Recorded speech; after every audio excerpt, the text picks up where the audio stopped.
Very good evening, ladies and gentlemen. Very difficult job to follow after Happily Unmarried and Times of India, but I'll try and do my best. IndiaMART is an online marketplace for buyers and suppliers. I'll just talk you through, what we do, what's our mission, and then I'll talk about, how the journey has been over the last 19 to 20 years. So, what's the mission of IndiaMART? IndiaMART is basically trying to make the process of doing business easy. As we all know, we all are into businesses. Some of us, work for an organization. Some of us own our businesses. There are inefficiencies in the market. There are challenges, and I think any opportunity to make it easier to help, create value there is definitely something which the country needs.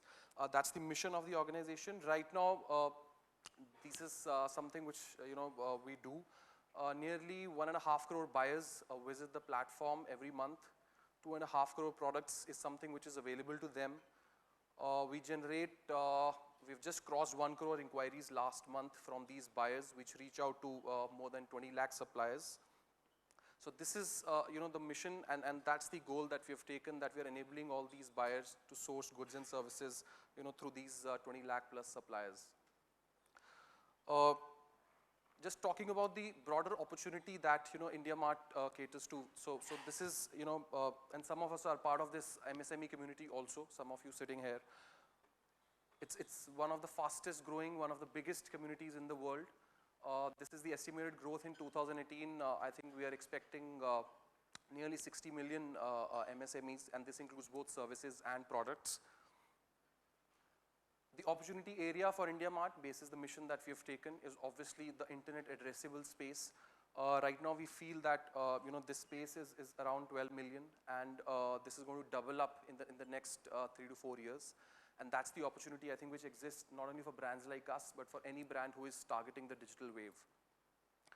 To give you a landscape of how the world has gone about this opportunity, and there are brands like Amazon, for example, with their brands like Amazon Supply, which have targeted here. The SME internet penetration in US is 90%, right? And that has given an opportunity to brands like Grainger, brands like Amazon Supply, and numerous other brands to target the small buying. There is a small brand called Kinect, which has recently got funded in October itself, which helps the small businesses source products from from suppliers across the country. Alibaba is a famous story. I think after their IPO, everybody knows what's their business model, how they work. With the global model, obviously they help the US, Europe, Australian buyers to connect with Chinese manufacturers. But there's another site called 1688.com, which is the domestic story of China. The buyers are also from China, and the suppliers are. The SME internet penetration right now stands at 65%. And you can see the kind of revenues, the kind of market opportunity they have been able to capture. India, obviously, it's at a very, very huge inflection point. One of the researches, I think, from KPMG talks about 20% as an inflection point in this space, whether it's mobile or smartphones or any, I think, technology wave that you talk about. Typically 20% has been a benchmark figure that once you cross it, there is an inflection point after that. And India right now sits at that point. MSMEs, for example, like we talked about in the last slide, right now it's around 45-50 million, but it's expected to grow beyond 60 million in the next 2-3 years. So what is the target segment that our brand targets? We obviously identified this opportunity and said that what is the untapped market in this space, and we said that within the MSME space there are a huge number of local manufacturers, pan-India manufacturers, and even exporters to a large extent, which obviously do not have an online presence. If today we want to manufacture something in this room, think about this tool, think about these mics. I think go back a few years, you don't even know whom to get in touch with if you need any of these raw materials or products or input stuff that you need. I think that's where the vision started. I'll talk about the pivot that we did, but initially it was primarily about connecting the exporters from India with buyers who were global. And that's where the business model was in the first 10 years. Today we have kind of pivoted in the last 7-8 years after we have seen the surge in the domestic consumption. India's export story is I think clear. It's not as big or as exciting as China's. The domestic story is where I think we really took off in the last decade, and looking at that, Indian manufacturers supplying to Indian buyers is something which we started to focus on. This is the mix right now. That's the kind of segment we looked at. 51% manufacturers, 31% exporters. So that's the largest chunk in our base. In terms of turnover, that's where the opportunity was. There is a segment which is like a one-man show. The SME looks after his business as an accountant, as a marketeer, as a salesman. He has to do every job, and some of you can maybe relate to that experience. And this is where we came out with the solutions wherein we said that this is a do-it-for-me platform. Come here, right? Give out all these duties to us, and we'll get you the buyers, right? We'll get you those opportunities. You just stick to your core business. And this is the biggest opportunity which we identified in the less than 5 crores kind of turnover segment, and that contributes to nearly 75% plus on our base. And this is the base which really use the platform well, because they were eager to grow. They were eager to try out new technologies. They were eager to try out newer tools which are available in the market. And I think a lot of solutions which are there for the SME market can vouch for this, that this is the segment which really is exciting. So, talking about the value proposition that we created with this, what was the buyer looking for in this market? The buyer was obviously looking for large variety of suppliers. He was obviously looking for genuine and comprehensive information, right? And at the end of the day, getting that end product at his office or at his space, wherever he was looking for. Suppliers are obviously looking to access new buyers. They were trying to reach out to new markets. A guy sitting out of Surat was saying, can I supply to Pan India? A guy sitting out of Delhi was saying, can I supply to 200 plus countries across the world? And if you look at this space, that's where we said that we can bring together all these players onto one marketplace, and that's what IndiaMART does. Within this space, obviously, we identified opportunities for transactions also. So, per se, IndiaMART is into matchmaking. We get you the right guys, and then you move offline with your transaction. But the transaction is something which obviously people want, right? Think of Snapdeals or Flipkarts. You can obviously buy the same product near a mall or a shop, near your home. But obviously, you look at discounts, you look at convenience, and then you go about it. In the B2B space, there are off-the-shelf branded products. Think of, this is a Logitech branded product. It has specifications which can be, predefined. It's a product which can be bought online, right? There are Makitas, Hitachis, Epsons, the projectors that we use. There are millions of these products that can be used. We found an opportunity here that the transaction of these products can be moved online. And we launched a new product called Tolexo, which is a B2B e-commerce platform, right? And that's what connects, the entire cycle from matchmaking to the transaction. I'll talk more about it in the later slide also. So this is where, the business model has evolved to now. We started in 1996. We were primarily, a directory. It was a simple vision that there are yellow pages directories available. They don't update their data. Phone numbers in India change, I think, every 2 years, right? So that was a huge challenge for these people. If you wanted to contact a business, you did not have a reliable solution. I think, and that's where this primary solution of supplier marketplace started. We moved to, an AdWords kind of a solution, which was much more refined version of AdWords, wherein, you wanted, as an SME that, I want to test out or I want to check out some of the leads. Right? With AdWords, you don't get the transparency. I can spend my bucks, I can get a lead, but if it's fake, if it's incomplete, can I call a Google? Can I tell them that I want my money back, or can you just refund this? No, right? And that's where we saw an opportunity and launched a product which was pay-per-scene lead for SMEs, where a buyer, for example, is looking at, let's say, hundreds of these, right? Afaqs, for example, or this hotel wants hundreds of these. They can put up a simple requirement as, millions of suppliers across the country. They can look at it. If they think they can supply this, they contact, right?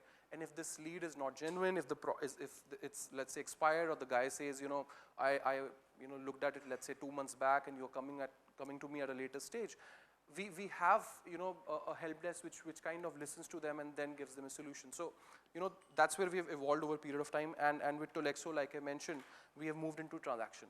So it's pay per transaction option also for the SMEs.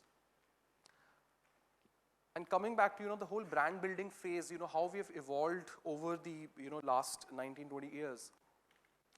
So like I mentioned, in the initial 10, 12 years, we were primarily, it was like an 80-20 mix of export business, right? Of exporters supplying to, 200 plus countries across the world, and some bit of domestic transactions happening, to an entire shift of, domestic B2B marketplace where, the entire lot of buyers, and it's like, 80% of the transactions are not domestic and 20% foreign. So this was an entire flip which happened over the last 7-8 years. And like I mentioned, from a very subscription-driven business, we have moved to a paper-lead business also, which is more transparent, more ROI-driven for an SME. From a very directory-driven approach of listing out companies, we became a product aggregation platform. And today we list 2.5 crore products here, which basically, helps a buyer identify what they're looking for. They're not looking at a company, right? They eventually want to buy a product. Let's look at this example. I want to buy this product. Now, if there are 10 people who can supply this to me, right, that's the list I want from this platform. And, from a seller's discovery platform, obviously now we are trying to integrate in a much more, significant way with a buyer, where we are saying that the whole sourcing process, right, the whole sourcing platform can be much more integrated with IndiaMART and the, related products. For example, the buying process of an MSMEs, is way more different than the buying process of, let's say, a BSE listed or an NSE listed, or, some of the big brands in the countries, right? So, I think we wanted to dig deeper there, we wanted to understand more there, and that's where we have come up with some of the solutions. And, this was more about what the business model is, how we've evolved over the years. About the whole, evolution of brand phase, which I mentioned in the last slide, this has come about, basis a few pillars that we understood really well, and we have stuck to those over the last, 10, 12 years. We understood that obviously to succeed, and this is true for any online marketplace, for any platform to succeed, you need to create consumer habits. And one of the KPIs which tells you that if the habit is being driven or not is obviously the repeat buying. Right now 40% of my buyers come back to me in every third month, right? So that tells me that the repeat usage is something which reflects the satisfaction, which reflects the response rate of my platform.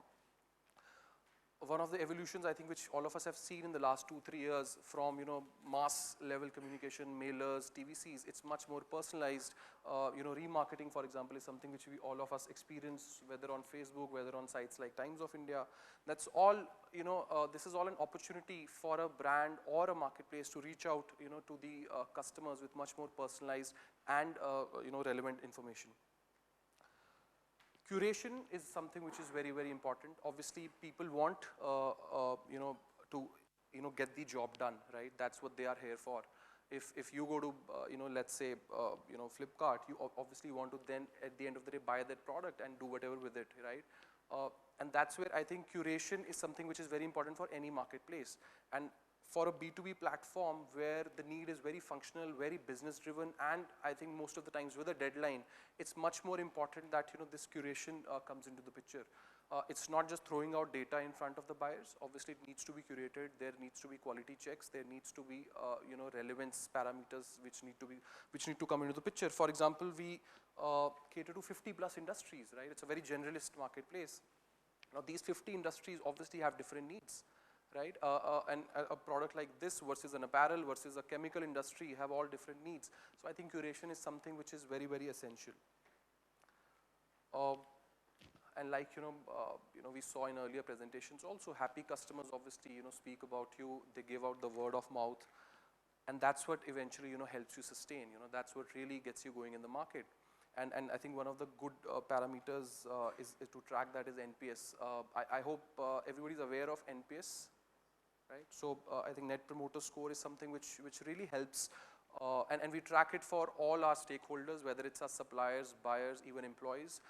We track it at each touch point, right? For example, when I come to you and pitch my product, or when a buyer comes to me and let's say tries out the product for the first time to the, let's say the third or the fourth touch point. Similarly, when you kind of renew with us, when so there are multiple touch points which a user can have, and tracking NPS for each of those steps really comes back to us with a lot of feedback. I think it goes without saying that loyal buyers obviously give you more business. They come back to you. They eventually go out and talk about you. And for a brand which is, about businesses where, you need to deliver, you need to get the job done, right? It's definitely, where NPS really works. So, some of the examples, so for example, Travel Khana's founder, Pushpinder, wrote to us, a few months back. He was struggling with a problem, and he wrote to us in the morning that, last night we were struggling. I think he was trying out some PRI solution for his office. And he said that, none of these guys wrote back to him. But when he tried out the portal and the guys who were listed there, I think morning 6 to 7 calls were there by 11 in the morning. So I think these kind of stories really encourage us. These kind of people really go out and talk about your platform. One more example here. So I think some of these cases really tell you about, how your product is being consumed. For example, I remember in the morning, Rajnigandha was mentioned as a product which was used to flavor the tea, right? And you can't assume, how your product is being used in the market. So all these use cases come into the picture. And the key part, I think, which is true for any marketplace, and this is the year of the suppliers, as the media claims, right? Supplier engagement is the I think, the most important key in this whole wheel, because at the end of the day, I think, if you look at the buyers, right, they transact with you, they go away. Obviously, that's one need at one point in time that you are catering to. But from a supplier angle, it's actually his life, right? If that's a platform which is going to give him the bread and butter, you are much more significant and important for his life. And I think that's something which we've realized over the last 2 decades. And we've realized that there are needs, there are latent needs which we need to cater to. So today, if you look at our platform, we have, it acts as a customer relationship management platform for them. They don't need to look at anything else, because it's a single platform where they can manage their, existing buyers, old buyers, whatever they want to connect with, right? All that churn they can do there. It's a content management system for them, wherein they can add more products, edit their titles, add pictures, remove, so whatever they want to do with their, online presence, they can do. ROI, for example, I think platforms like us will exist only if we deliver to these businesses. So from an ROI perspective, they obviously measure you very, very closely. It's not like, marketeers like us, when we say half of the money, we don't know which half is working, right? They can't say that. They don't have the capability to afford, this kind of, risk. So I think ROI is very, very important for these guys. Analytics, right? So if you have a website, how many visitors came to you last month? What time did they spend, right? What was the bounce rate? What products did they check out? What is the product which is getting higher demand? Which product description might be leading to wrong kind of leads to you. When they call you, they ask you something else, and then you identify that this is not what you deal in. So I think a lot of those things come through thanks to analytics. And last but not the least, obviously the mobile presence. Today, 90% of our registered suppliers are using our app. What it does is, obviously, it's not to follow the herd that everybody should be on app, but it's genuine business sense, because if you check out an MSME, he basically brings out a laptop, puts in the dongle, and then maybe does it. Let's say spends 20 to 25 minutes in a day on internet, right? Now, for him to respond to a buyer in a shortest possible time, he can't do that 20 times a day, right? He can't switch it on and stay online all throughout their lives. Are not like us with broadband connections or free Wi-Fi connections. So I think that's where mobile presence is something which these guys really love. Thanks to the app, they get real-time notifications. They can connect with the buyers, let's say in 2-3 seconds. I think that whole response rate is something which helps them convert better. So I think that's where the ROI also gets driven. So the point being that all these engagement parameters for suppliers eventually led to your buyer satisfaction. And if a marketplace does not focus on these things, eventually it's going to hurt. One more example of how things have evolved over the years. I remember the founders talking about somewhere in 97, 98. There were only 500 to 1,000 internet users in India, right? And since we were connecting exporters of India to the buyers across the world, those buyers were online. They would send inquiries online. That would come to us. But how do I take it down to a SME shop, a hole in the wall kind of a shop in, let's say, Chandni Chowk? So eventually, we had to go out, if they had a fax, we would fax it to them. If we had to mail it to them, through the snail mail, we'll snail mail to them. And that's where the whole process started, Look at the cycle it would have been, nearly 6-month buying cycle for a buyer. To, taking steps like participating in nearly 500 plus trade fairs because everything was offline, right? That's what we were competing against. Those trade fairs were actually, the replica of the marketplace which we were trying to create online, right? So we went there, we understood, these trade fairs, we understood what the buyers were looking for, what the suppliers were looking for, and I think over the years you've seen that, the trade fair market is going down, but I think in terms of understanding the market, it really helped us. And then came the wave of obviously SMS, email, mobiles were becoming prevalent, and SMS, email obviously something which we obviously used to today, where most of our interactions are happening through the app notifications with our sellers. So I think that's something which has evolved over the years. We had to go where our customers were, right? Talking about the buyers also, we give them the liberty to go to the desktop, to the mobile site, to all the app platforms. So whatever they want to use, they can.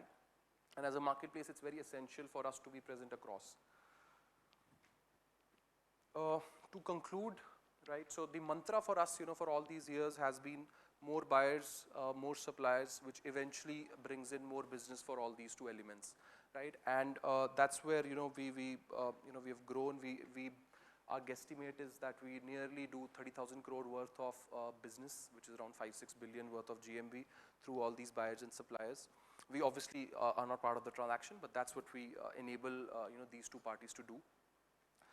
And while we have captured this market, while we scale this market, while we reach out to more and more MSMEs across the country, we also understand that there is potential in space to talk about the bigger businesses. If we talk about the IOCLs, HCL, or think of any big brand that you can think of, the buying and the selling needs do exist. Some of these brands are also B2B brands. Some of these brands have also buying worth of, let's say, 50, 100, 200 crores, right? So that's where I think our next focus is as a market, and the segment that we initially talked about stays intact, but we are adding on to it, and we are saying let's move ahead and talk about the bigger businesses also. So I think that's all from me. The time also says it's up. So thanks a lot. I can see one hand up. Yeah.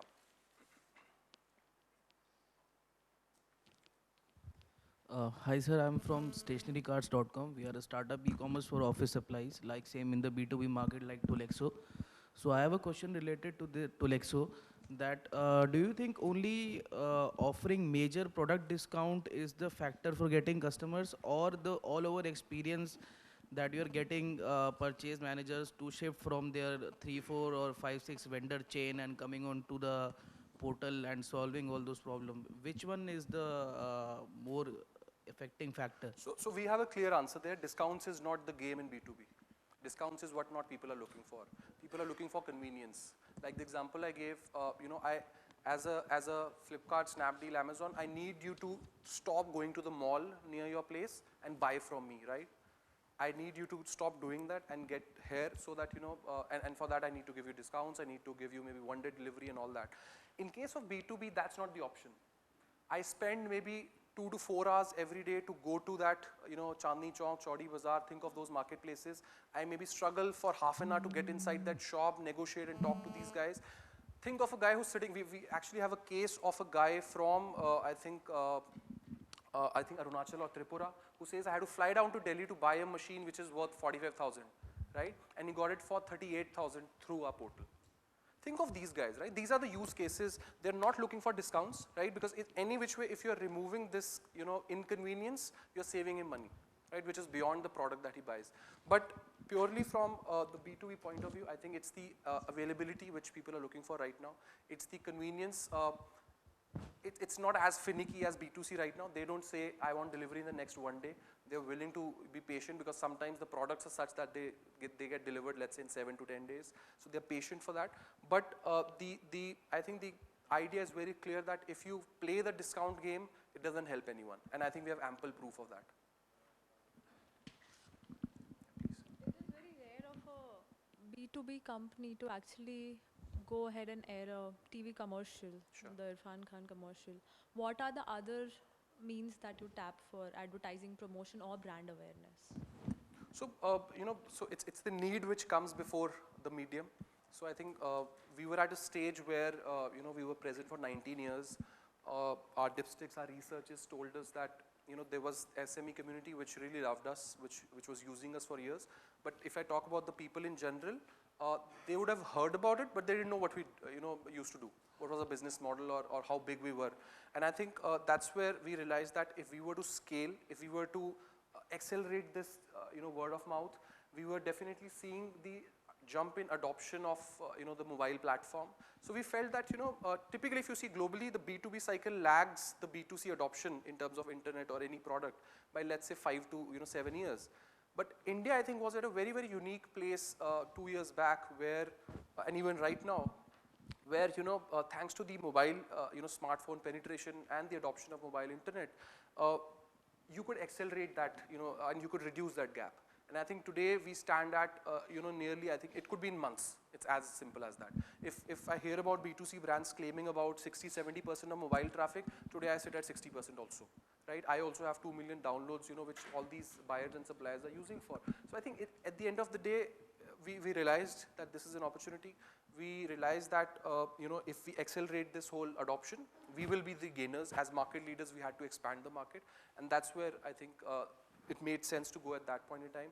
Going forward, I think looking at the challenges we have, we'll definitely, use the tools. For example, digital, being an online platform, digital really works for us, right? Anybody who is online, getting him into a platform is the easiest thing to do.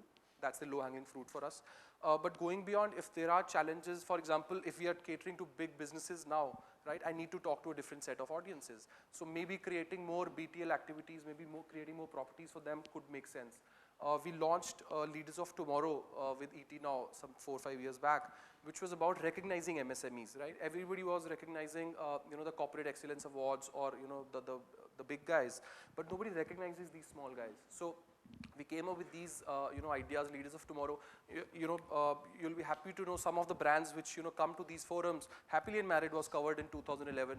Lenskart, Flipkart, think of any of these brands which are big today. Some of these guys were there, who were recognized on these forums 4 or 5 years back.